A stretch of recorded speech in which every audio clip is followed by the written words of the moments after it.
The June drop pod that 343 just released has been great for some people, but not so great for others. Some people are even reporting that their game takes up to 5 minutes to load.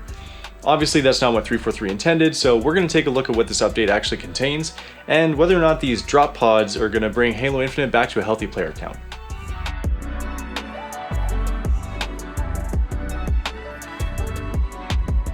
If you're looking to upgrade your skills as a player, and this is the kind of content that you're into, maybe consider subscribing to the channel.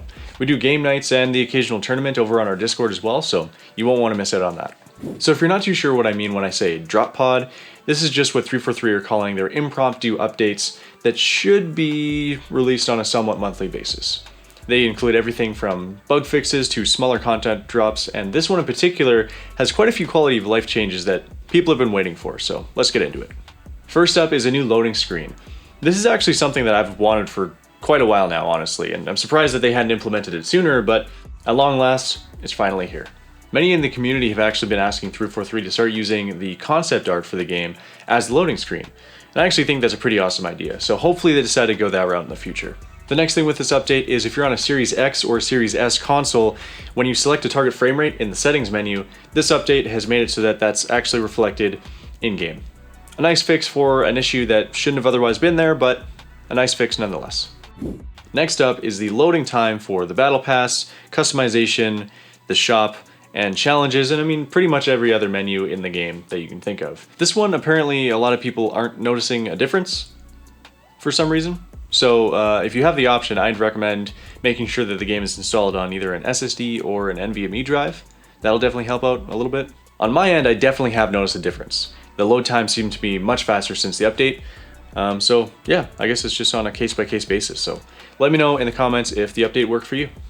Alright, so another thing that was really annoying that this drop pod apparently has addressed is if you're playing a game and you unlock both Battle Pass rewards and event rewards within the same match, then at the end of the game you only get notifications for one or the other.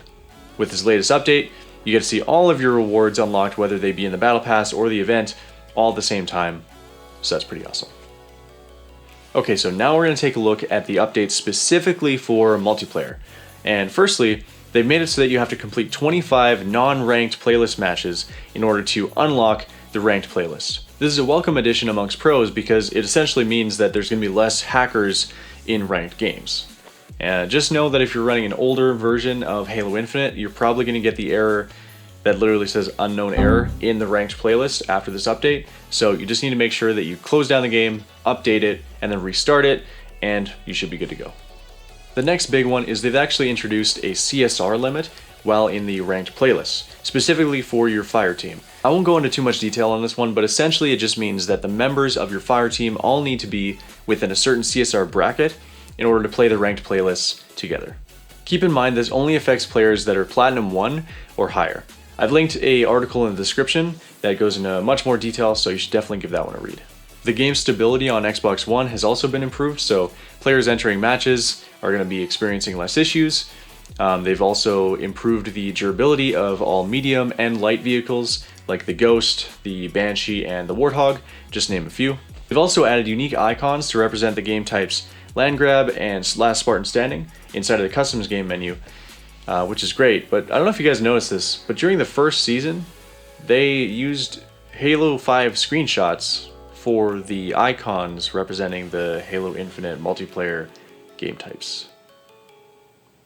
I don't know why.